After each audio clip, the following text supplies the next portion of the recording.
Hi BookTube, it's Amy. I'm here with Chapter 5 of A London Book Window by James Milne. And Chapter 5 is titled The Problem Novel. Nowadays, we never hear anybody say problem novel. It simply isn't done. And what has brought us to this is rather interesting, as we shall see. Some folk will tell you, no, we don't speak about it because the name isn't nice any more than the novel. Others, with a literary turn, will say, oh, it is dead, the problem novel. So why speak about it? A third company may observe, a labeled problem novel couldn't be very agreeable. But it's gone, so let us accept a well-known Latin tag, and of the dead speak nothing but good. None of those histories in brief takes us along the right road of explanation, or, at all events, far enough along it. One has to go back a long way to see that road wind, like the river of Swinburne's poem, somewhere safe to the sea, back even to the 90s, when we were all young and being deliciously shocked. It was an experience which would have had no bashfulness for the young fellows and young girls of this prancing hour, and therefore they missed something. They missed the small earthquake which rent London town when Sarah Grand set her heavenly twins flying.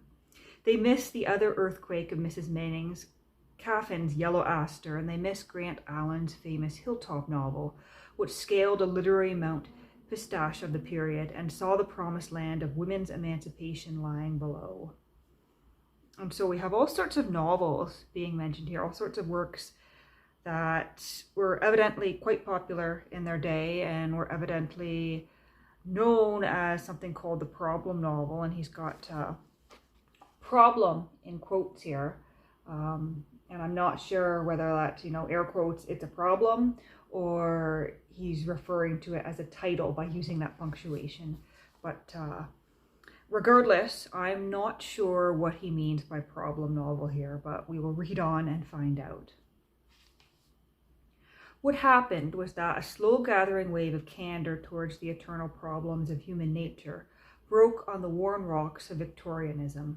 Similarly, there rose like a chorus what had been the still small voices of the women crying in the wilderness for political rights, comparable to those possessed by men. It is only fair to the problem novel years to say that they meant this mixture of humanities and the justices, and that the two influences marched forward together. If they had not, if they had marched separately or at different times, they might have fallen by the way, and that, as we can now perceive through the glass of fuller knowledge, would not have been good. It was a difficult job to create a meeting place between the old-fashioned novel, which dealt only in convention, and the new problem novel, which insisted on being life. Often this was no novel at all in the sense of a plot, characters, and artistry, but just a tract. Sometimes it was sloppy and neurotic, and, to use no harder word, unsweet. No matter, it persisted, shocking the dying Victorians, though they read it, or how did they know what it was like? Enticing the non-Victorians because it spelt spiciness as well as progress. Why a gifted lady of title, who was young then, as she is still beautiful, called every Saturday morning at a well-known West End bookshop, and always in the same words said, "Give me a spicy novel for the weekend." Now, if that was the kind of atmosphere which the problem novel created in its heyday, if it was a literary red rag in two ways to multitudes of people, what has become of it? If, in its early convulsions, it helped to pull down the temple of the old 3-volume novel, surely it cannot just have withered silently away. If it made sermons and parables, exhortations and denouncements, it must have planted its footprints in the sands of time. It did all those things with the consequent results, and yet we have forgotten to speak its name, much less to whisper fearfully that name in a drawing room. What has happened? It is all quite simple, all perfectly natural, as most things appear when we survey them backwards. The problem novel of 30 years ago was often raw, and it said things and implied things which hurt.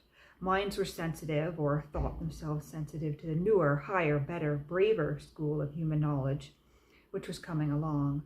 So there was a clash, almost a ferment in opinion, with the passing years. Relative values found their due places, and now those values are stabilized.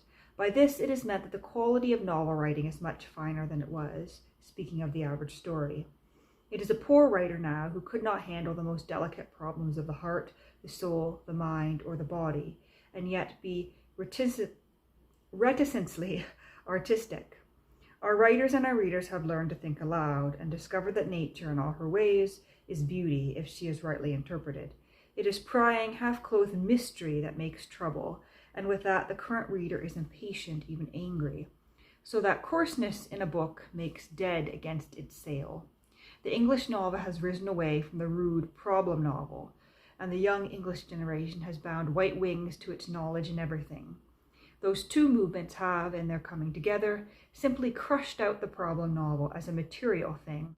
Spiritually, and as literature, it is universally with us, only we never name it, and it would be misleading and unnecessary to do so. Today it is just a novel that, and no more or less, and so a literary mystery is cleared up.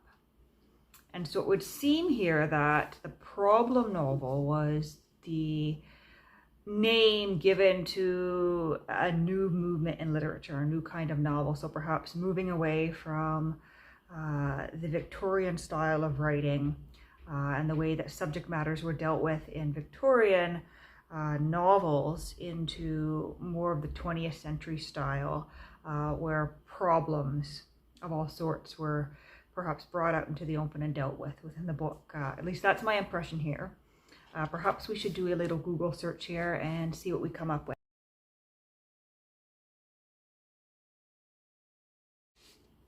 So I just took a quick look, and it is definitely along the lines of what I thought.